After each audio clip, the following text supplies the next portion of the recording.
C'est un quartier secret, sulfureux. En mandarin, on le surnomme Huangbeling, le village des concubines. Shenzhen au sud de la Chine. Ici, des jeunes femmes déambulent, oisives, sexy et court vêtues. Sacs de luxe, talons hauts et looks aguicheurs, en apparence, elles ressemblent à des prostituées.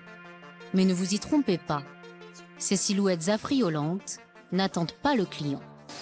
En fait, ce sont des concubines, des deuxièmes femmes. Les hommes ont un deuxième foyer en cachette de leur première famille. Et ici, il y a beaucoup de concubines? Ah oui, partout. Elles sont où? Devant nous, dans la rue, là. Regardez. Ces concubines ne sont pas des professionnels du sexe. Elles ont un seul protecteur, une liaison suivie. Mais ce ne sont pas non plus de simples maîtresses, car elles reçoivent une rétribution financière. Les concubines, la résurgence d'une tradition féodale. Autrefois en Chine, épouses officielles et concubines vivaient sous le même toit. La cité interdite de Pékin abritait même un harem impérial. Un vieux proverbe chinois dit que l'homme est une théière et qu'une théière sert toujours plusieurs tasses. Les concubines ont inspiré de nombreux romans et films à succès, mais la coutume, assimilée à la polygamie, a été interdite par Mao Tse-tung en 1949. Aujourd'hui, avoir une concubine est illégal et passible de 2 ans de prison. Pourtant, la coutume revient au goût du jour, dans le plus grand secret. Approcher une concubine est difficile, le sujet est tabou. Ce jour-là, nous persuadons une de ces jeunes femmes de prendre un verre avec nous. Le temps de la mettre en confiance, nous filmons d'abord en caméra cachée. Elle est la concubine d'un riche homme d'affaires de 45 ans. Fang Fang, elle, en a 22. De son protecteur, elle sait juste qu'il occupe un poste haut placé, à l'aéroport de Hong Kong.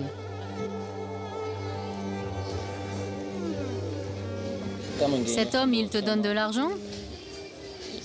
Oui, bien sûr. Combien exactement? 10 000 à 20 000 yuan par mois. Soit 1 500 €, une fortune en Chine. Ces hommes riches disent qu'on n'a pas besoin de travailler. Ils disent qu'ici, le salaire moyen, c'est 200 € par mois. Cette somme-là, ils peuvent nous la donner comme argent de poche. Fang Fang assume, la tête froide. Moi, je m'en fiche qu'il soit célibataire ou pas. Je ne rêve pas du tout de me marier avec lui ou de fonder une famille avec lui. Ça m'est complètement égal qu'il ait une épouse officielle. Moi, mon but, c'est juste d'avoir de l'argent et de m'amuser un peu. De vivre mieux.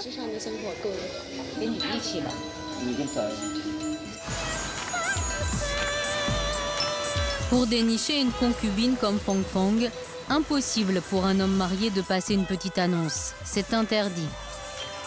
C'est dans les quartiers de nuit que se font les rencontres. Dans ces discothèques interlopes.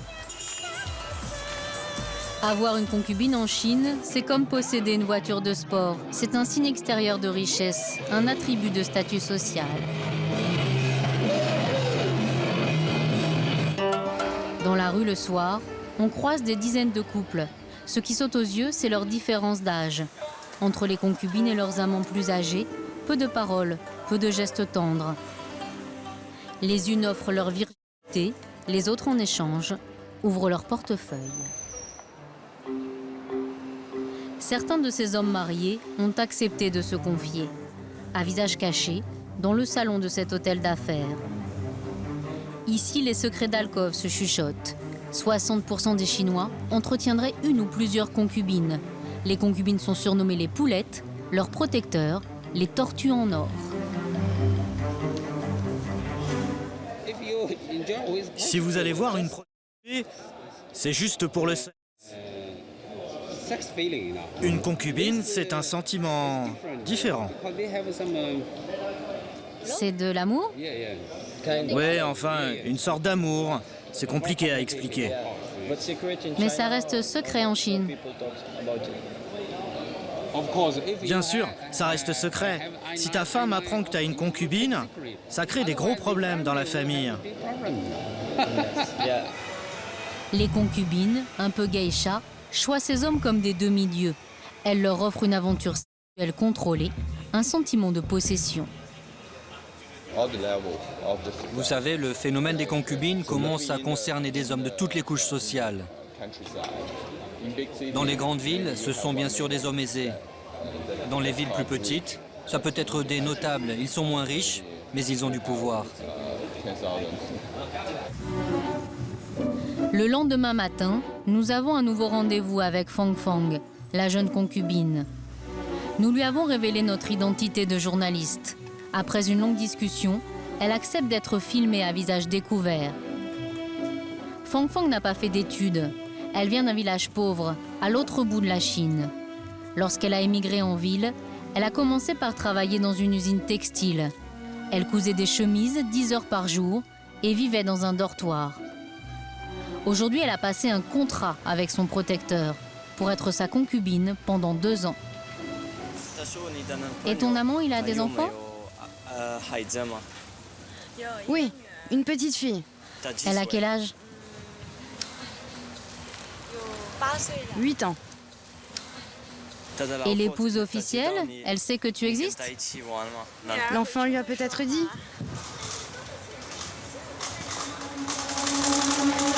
L'épouse officielle vit pourtant à quelques kilomètres, de l'autre côté de ce pont, à Hong Kong.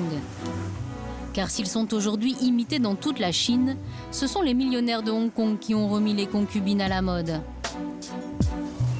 Chaque jour, de riches Hongkongais quittent leur île. Seuls, ils se rendent sur le continent, officiellement pour affaires. Sauf qu'ici, on surnomme ce train le Concubine Express. Ces hommes voyagent vers leur deuxième vie.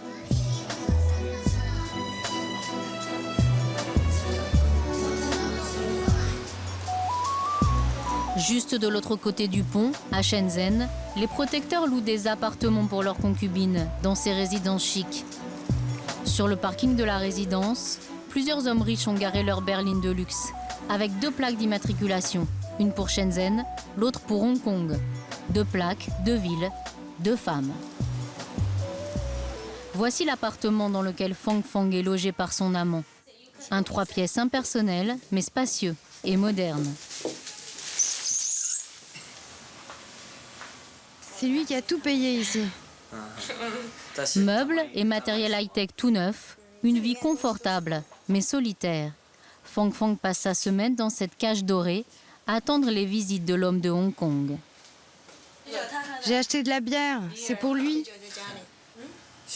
Pour tromper son ennui, elle chatte pendant des heures sur Internet. On est loin d'une histoire de prince charmant.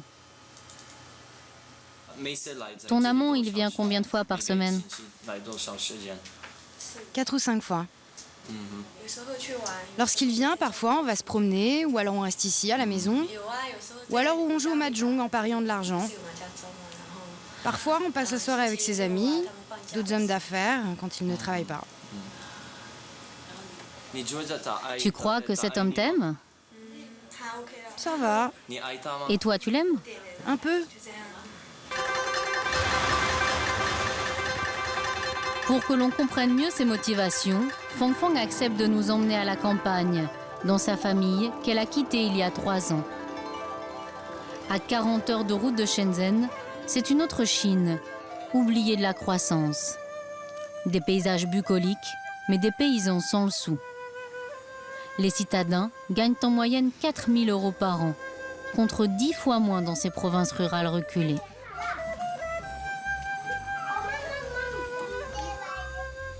Nous arrivons à la tombée de la nuit, dans un hameau rustique.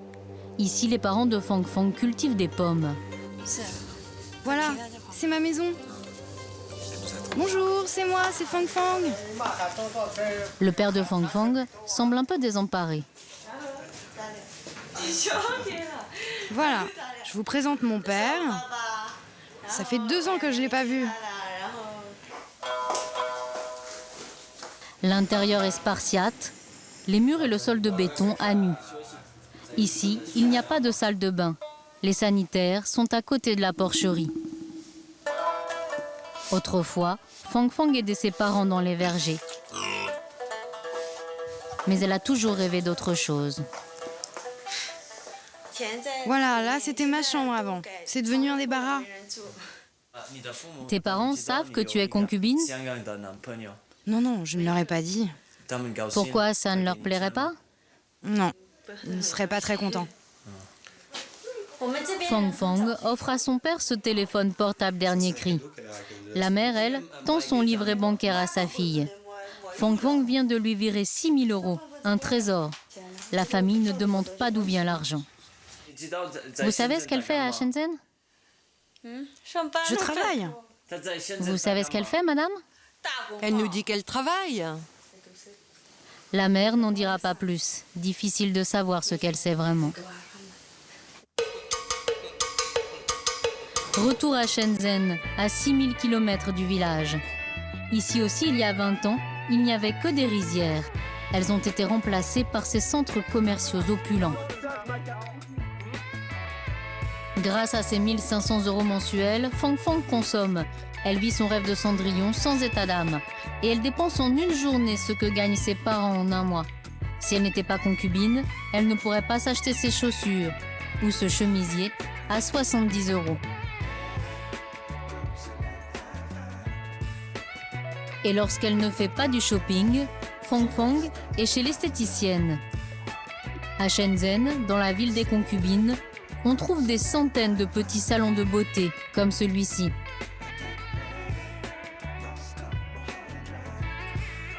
Tu viens souvent ici?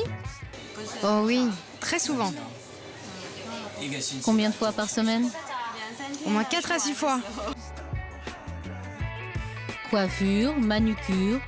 Ici, toutes les clientes sont des concubines. Fang Fang se fait belle en attendant celui qui lui loue, sur contrat, sa jeunesse et sa beauté.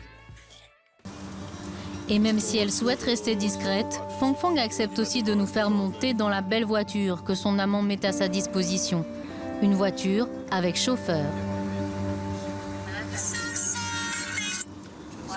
Allô? Oui, je t'entends. Non, je suis dehors. Je sors du centre commercial. D'accord, à tout à l'heure. C'était lui, c'était mon ami. Il dit qu'il vient aujourd'hui à 22 h. Et qu'est-ce qui se passe si tu n'as pas envie de le voir ou si tu n'as pas le temps? Je dois toujours être disponible pour lui. Le jour où j'aurai plus envie de le voir, c'est que notre contrat sera terminé. En attendant, c'est grâce à ça que j'ai plus besoin de travailler. L'heure du rendez-vous approche. Sur le parking de la résidence, plusieurs hommes attendent leur concubine. Fang Fang se hâte, elle nous demande de la laisser. Elle risque gros si son amant apprend qu'elle a parlé à des journalistes.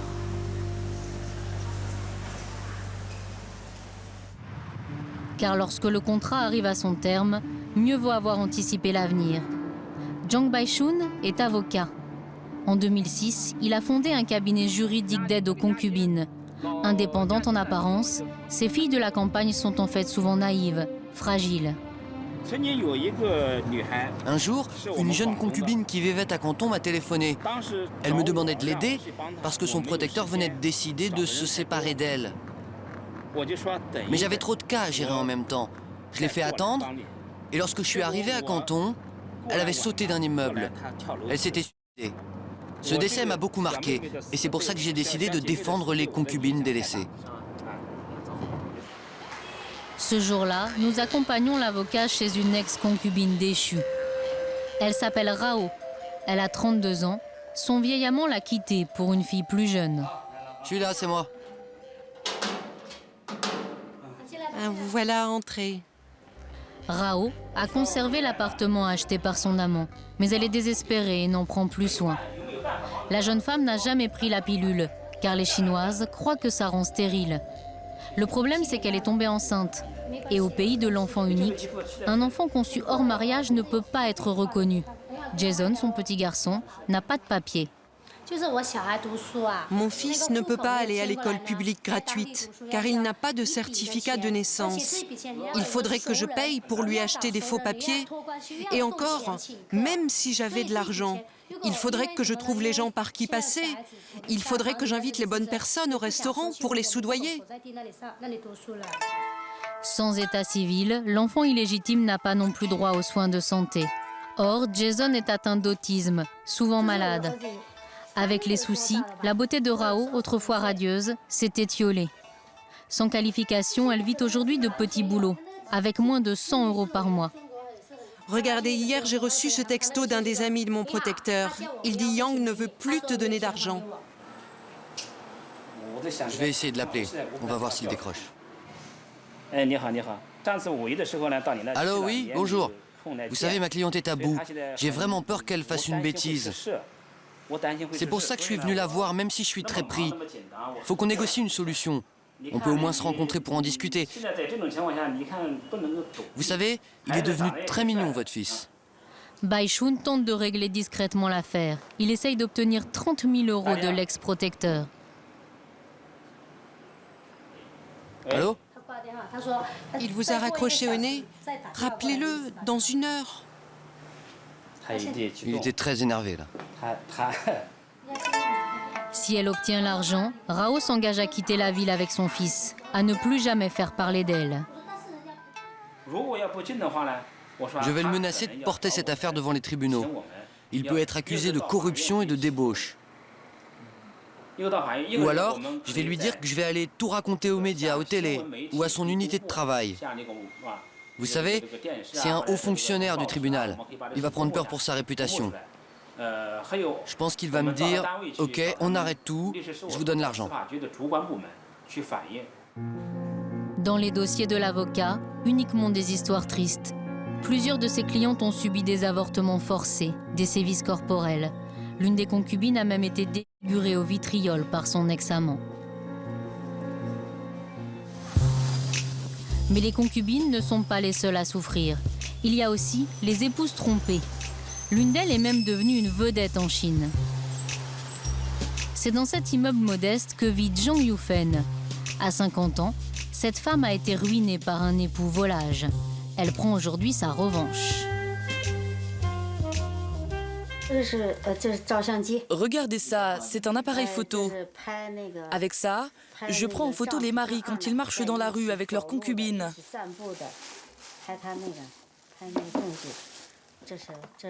Ça, c'est un magnétophone pour enregistrer. Et ça, c'est ma perruque pour ne pas être reconnue pendant les filatures. Zhang est devenue la détective privée la plus célèbre du pays. On la surnomme la tueuse de concubines. À la demande des épouses trompées, Zhang se déplace dans toute la Chine, jumelle en bandoulière. Elle est bénévole, elle ne se fait rembourser que ses frais de transport. Ses traques, c'est la cause de sa vie. Le but, réunir des preuves que l'homme a un second foyer.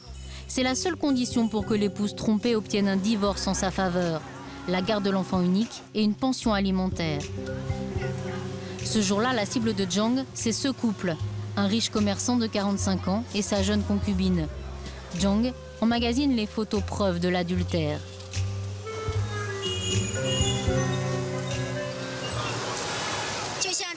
Je vais vous montrer quelque chose. C'est un des carnets dans lesquels je note les appels des femmes trompées qui me contactent de toute la Chine. C'est déjà mon 25e carnet. Je me souviens d'un homme qui avait 8 ou 9 concubines. La 3e femme m'a appelé pour me demander les preuves qu'il fricotait avec la 5e. C'est dingue, non? Zhang Yufen, bonjour. La télévision chinoise a même consacré une émission à la tueuse de concubines.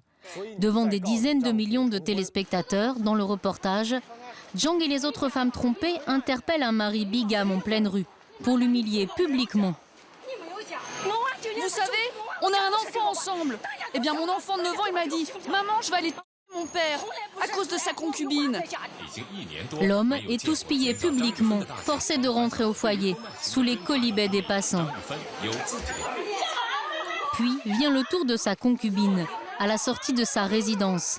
Les femmes trompées lui tirent les cheveux et la bousculent. Tu as pris le mari d'une autre. Tu as détruit un foyer. Tu n'as pas honte? Zhang et ses amis se font justice elles-mêmes. Ce jour-là, elles ont violemment frappé la concubine. Zhang a aussi fondé l'Alliance contre les concubines de la République populaire de Chine, un club d'épouses trompées qui se réunissent discrètement. Zhang tient son adresse secrète pour éviter la vengeance des maris traqués. Je vous présente Dangali. Sur ce canapé, plusieurs femmes quinquagénaires qui ne savent pas comment se défendre. Regardez, mon mari prétendait être en voyage d'affaires et en fait, il emmenait sa concubine partout en vacances. Là, je sais même pas où c'est. Il emmenait même la mère de la concubine. Et ça, regarde, c'est un témoignage écrit du propriétaire de leur appartement. Il certifie qu'ils vivaient comme mari et femme depuis 2 ans. Les épouses trompées sont amères, éplorées. J'ai produit ce document en justice, mais il paraît que le tribunal l'a perdu. Comment je peux me défendre maintenant? Je n'ai plus aucune confiance en la loi. J'ai passé plus de 3 ans à les suivre. J'ai perdu mon honneur, ma fierté. J'y ai consacré plusieurs dizaines de milliers de yuan. Regardez, c'est l'article de loi qui interdit la polygamie. C'est écrit « Ceux qui ont une concubine perdront leur bol de riz ». Je suis allée voir la police avec ce texte, mais ils s'en fichent. De toute façon, les policiers aussi ont des concubines. En Chine, 160 000 femmes se suicident chaque année. Proportionnellement, c'est 4 fois plus qu'en France. 70% de ces femmes seraient des épouses trompées ou des concubines déchues.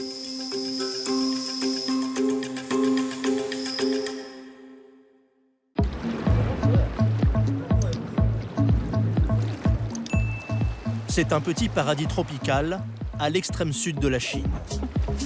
Des cocotiers, des plages de sable fin, une température de 30 degrés toute l'année. On surnomme l'île d'Hainan le Saint-Tropez chinois. Une fois par an, les milliardaires du plus grand pays communiste du monde se retrouvent ici, à l'invitation des grandes marques mondiales de l'industrie du luxe, qui vont prendre en charge toutes leurs dépenses, prêtes à tout pour séduire ses clients aux poches pleines. Ils sont ainsi hébergés gratuitement dans les grands hôtels de Sanya, la capitale de Hainan. Il y a 3 piscines ici. C'est dur de choisir dans laquelle nager. Paul Wong, 59 ans, est l'un de ces privilégiés. C'est un grand collectionneur d'art contemporain. Il a fait fortune dans le pétrole entre le Canada, Hong Kong et la Chine. Allez, un gros câlin. Au petit déjeuner, il salue ce groupe venu de Hong Kong, des sponsors du salon, représentant plusieurs grandes marques de luxe. Moi, je travaille dans l'horlogerie, pour une grande marque suisse. Mais je connais. J'ai acheté une jolie montre chez vous hier pour 60 000 €. J'ai plein d'amis qui aiment vos produits et que je peux vous présenter si vous le souhaitez.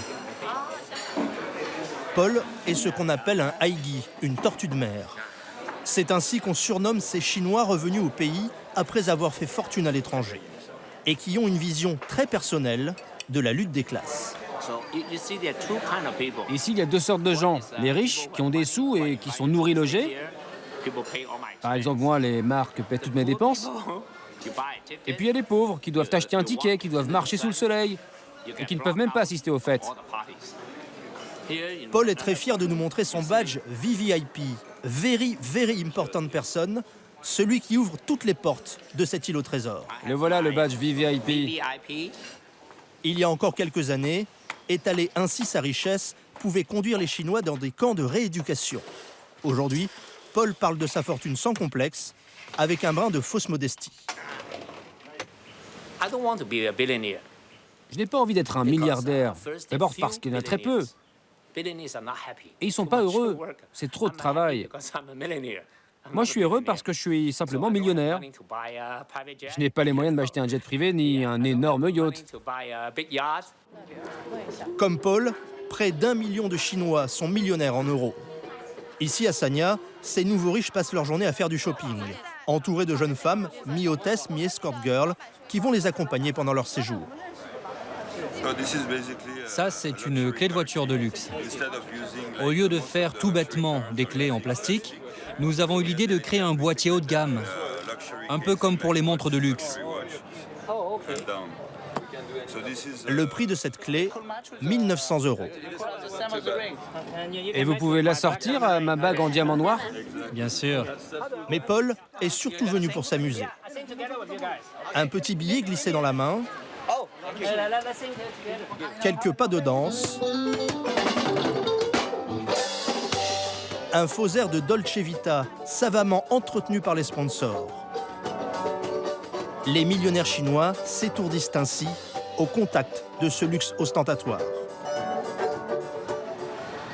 À quelques centaines de mètres de là, sur la marina, on fait aussi la fête. Sur son yacht de 30 mètres, Li-Ning, alias Linda, embarque ses invités pour une petite croisière. Avec son chapeau violet et sa robe à fleurs, Linda est l'une des femmes les plus riches et les plus influentes de Chine. Elle peut se permettre d'avoir à son bord Miss Chine, la spectaculaire Luoxian. Et Linda ne se déplace jamais sans son photographe personnel. Son mari a fait fortune dans l'immobilier, elle dans l'hôtellerie de luxe et les relations publiques. Et le couple pèse aujourd'hui entre 4 et 5 milliards d'euros.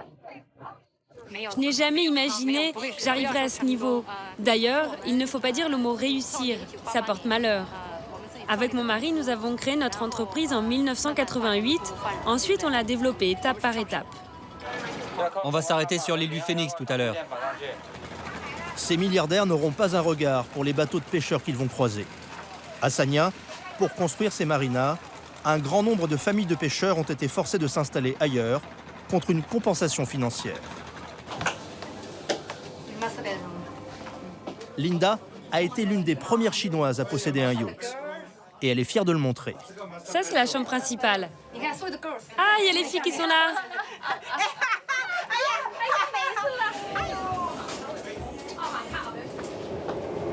Là, c'est la salle de bain. Et là, c'est la chambre des invités. Il y a 5 chambres au total.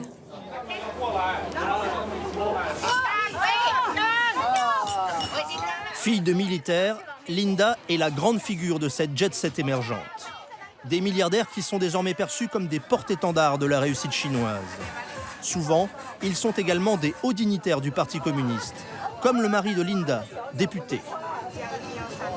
Wanda, le groupe que Linda a créé avec lui, possède des centaines de centres commerciaux, des palaces, des karaokés. Il est devenu le leader mondial des salles de cinéma. Moi, j'ai pas marqué le nom du groupe de mon mari sur ma carte de visite. J'ai ma propre entreprise. Je ne dis jamais que je suis la femme du patron. Je suis moi aussi patronne. Linda veut incarner la femme chinoise d'aujourd'hui, décomplexée et fière de sa réussite personnelle. Une Chine où les enfants de Mao rêvent désormais de voitures de luxe et de yachts. D'ailleurs, sur la marina, les plus grands constructeurs mondiaux alignent leurs plus beaux produits. Il y en a de toutes les tailles, pour toutes les bourses. Paul aimerait bien, lui aussi, s'offrir le grand frisson. Notre millionnaire se laisserait bien tenter par ce petit modèle.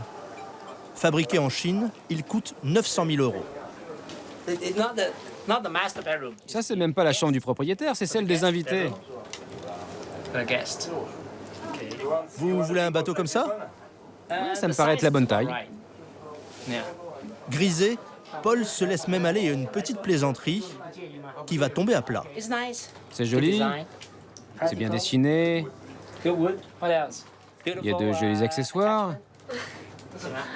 Elle est comprise dans le prix du bateau aussi? Son mari est là.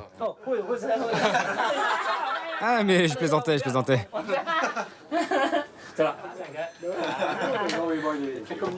Mais Paul est surtout venu pour conseiller l'un de ses amis, Bill Tan, l'homme à la casquette. Ce banquier, magnat de l'immobilier, veut s'offrir un yacht de 40 mètres. On m'a dit qu'il coûtait 7 millions d'euros, c'est rien. Ouais, 7 millions, c'est pas très cher. C'est bien 7 millions celui-là. Ouais, 7 millions et quelques. Oh, c'est pas cher. Ouais, c'est raisonnable. Disons 8 millions.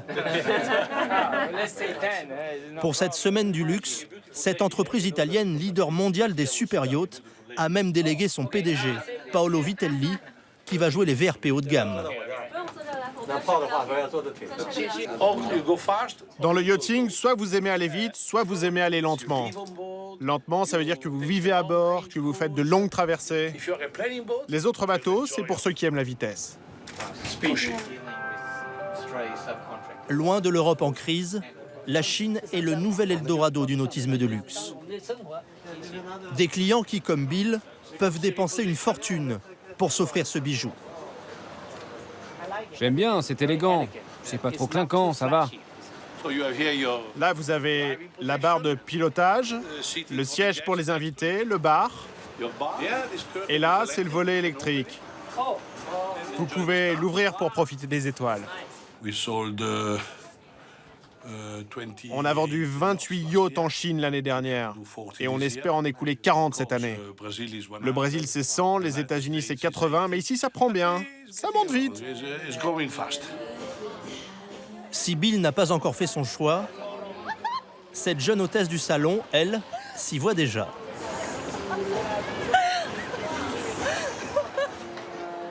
Le soir, sur la Riviera chinoise, le numéro de charme continue. Champagne, rivière de diamants et smoking. Les sponsors organisent des fêtes somptueuses. Même sans habit de lumière, Paul, notre millionnaire, ne fait pas de complexe. Je me sens un peu bizarre. Comme si j'étais l'invité le plus pauvre de cette soirée. J'ai pas eu le temps de passer à l'hôtel me changer, alors... Les gens doivent se demander un peu comment j'ai fait pour rentrer. Comme tout le monde ici, il vient saluer l'organisatrice de cette semaine du luxe. Delphine Linière est française. Installée à Shanghai, elle a réussi à imposer ce rendez-vous glamour pour la 3e année de suite. C'est de mieux en mieux. On a beaucoup de visiteurs très sympathiques et qui sont là vraiment pour s'amuser et c'est vraiment l'essentiel. Voilà. En Chine, on travaille beaucoup, mais il faut savoir s'amuser. On commence à savoir beaucoup s'amuser aussi. Et lorsque Linda, la milliardaire, fait son apparition, c'est Delphine qui la prend en main.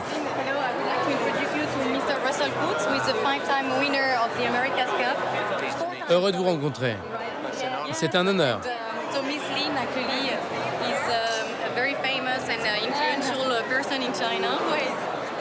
Toujours discrète, toujours vigilante, la Française connaît désormais personnellement les plus grandes fortunes du pays.